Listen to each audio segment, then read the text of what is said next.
Mohiuddin Nagar BJP की seating है, हालांकि इस पर मुकाबला बहुत टफ है एजाज यादव है आरजेडी से, लेकिन मुझे लगता है कि वो भी कलर बदलता हुआ नजर आ सकता है।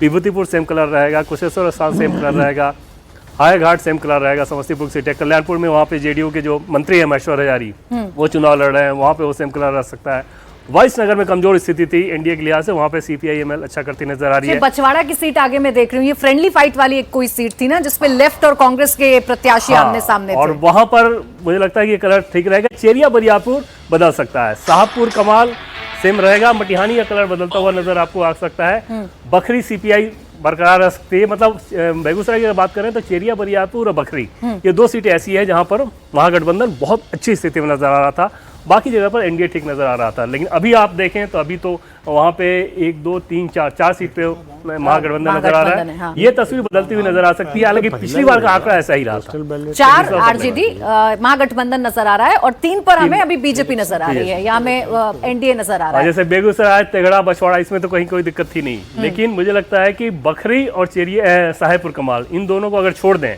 तो मटिहानी फिर से रिपीट कर सकती है।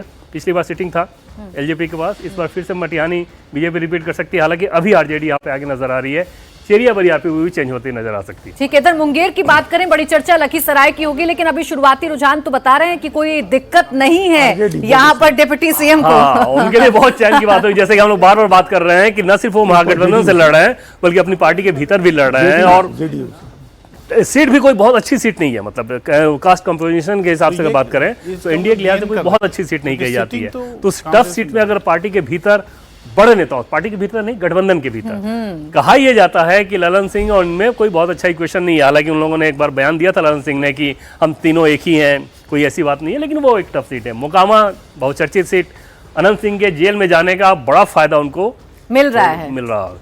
अन्यथा समस्या थी, क्योंकि ऑलरेडी यहीं से ही चर्चा शुरू हुई ना कि भूमिहार वोट कहीं बिखर ना जाए, भूमिहार वोट कहीं बिखर ना जाए। उसके पीछे वजह ये थी कि जो बीना देवी के हस्बैंड है सूरजभान सिंह हैं, वो भी बाहुबली भूमिहार सिंह हैं, लेकिन वो मृदुभाषी हैं। अनंत सिंह कैसे बोलते हैं सब कुछ जानता है, तो इनके अपने कम्युनिटी में भी एक नाराजगी हो गई थी।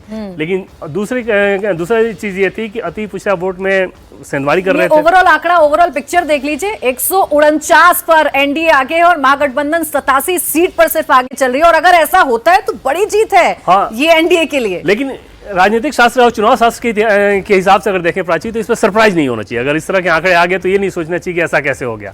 जितने फैक्टर्स को अगर आप टिक मार्क करते जाएं तो उसमें समझ में आएगा कि चुनाव जीतने के लिए जितनी चीजें करनी चाहिए एनडीए ने किया, चुनाव हारने के लिए जितनी करनी चाहिए महागठबंधन ने उनमें से ज्यादातर किया। अब देखिए जहानाबाद वाला मैं देख रही हूँ, जहानाबाद में आरजेडी आगे, यहाँ राहुल शर्मा टिकट चुनाव लड़े थे और बड़ी चर्चा थी सीट पर जब मैं गई थी कि भूमिहार किधर जाएगा, भूमिहार किधर जाएगा, क्योंकि इसके बगल वाली सीट घोसी है। और लोग ये कह रहे थे कि अगर भूमिहार ने जहानाबाद में साथ दे रहे हैं अगर वो हमारा, तो यहाँ पर भी देना होगा, यादव को सपोर्ट करना होगा घोसी में। और उसमें घोसी जैसे जगदीश शर्मा के बेटे का आरजेडी जाना, वो अपने आप में उसको एक ऐतिहासिक घटना उस क्षेत्र के लिहाज से कह सकते हैं कि अगर भूमिहार के पॉलिटिक्स के लिहाज से बात करें तो जहानाबाद उनका केंद्र रहा है। और लाले की सीट के लिहाज से अगर बात करें तो सारी सीटें, अरवल की बात कर लें, कुत्था की बात कर लें, बहुत टफ सीट है।